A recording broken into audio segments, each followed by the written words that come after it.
চলতি বছরে আগস্ট মাসে চিতাবাঘের আতঙ্ক দেখা দেয় ফালাকাটা 2 গ্রাম পঞ্চায়েতের কাদম্বিনী চা বাগানে। বারবার চিতাবাঘ দেখতে পান বাগানের শ্রমিকেরা, এমনকি অনেকের ছাগল চিতাবাঘের আক্রমণে জখমও হয়।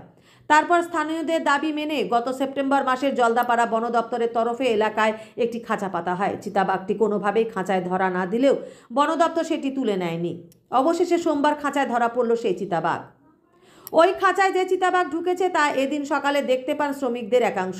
খবর পেয়ে ঘটনাস্থলে আসেন কুঞ্জনগরের বিট অফিসার সনৎ সুর, জলদাপাড়া সাউথের রেঞ্জার রাজীব চক্রবর্তী সহ অন্যান্য বনকর্মীরা। চিতাবাঘ দেখতে ভিড় করেন বাগানের শ্রমিকেরাও। তারপর বন দপ্তরের তরফে প্রাপ্তবয়স্ক ওই চিতাবাঘকে উদ্ধার করে চিকিৎসার জন্য মাদারিহাটে নিয়ে যাওয়া হয়। এদিন রেঞ্জার রাজীব চক্রবর্তী বলেন, বাগানের শ্রমিক আতঙ্কে ভুগছিলেন, তাদের আতঙ্ক দূর হলো।